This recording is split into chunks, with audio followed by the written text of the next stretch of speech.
అయితే ఇప్పుడు all of sudden మొత్తం పల్లవి ప్రశాంత్ చేశాడు అన్నట్లు చిత్రీకరించాలని చూశారు. మరీ ముఖ్యంగా రతికా రోజు నామినేషన్స్లో ఘోరంగా కామెంట్స్ చేసింది.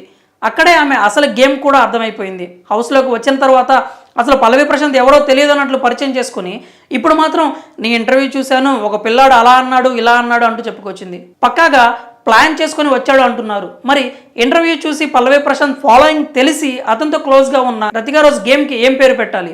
నామినేషన్స్ తర్వాత కిచెన్లో దామినితో రతిక ఇలా అంటుంది, ఇంకా సిగ్గు లేకుండా నేను నిన్ను ప్రేమిస్తున్నానా అని నన్ను అడుగుతున్నాడు. అతను ఏం చేస్తున్నాడో కెమెరాలకు తెలుసు, ఆడియన్స్కి తెలుసు. ఇప్పుడు బయటకు వచ్చింది, మొత్తం అర్థమైపోయింది. అతను హౌస్లో ఉండటానికి చేస్తున్నానని ఒప్పుకున్నాడు.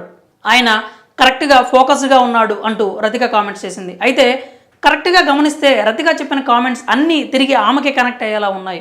రతిక హౌస్లో ఉండాలనుకునే పల్లవి ప్రశాంత్తో క్లోజ్గా ఉంది. అంటే రతిక చెప్పిన ప్రకారం ప్రశాంత్ తప్పు అయితే అదే తప్పు రతిక కూడా చేసింది.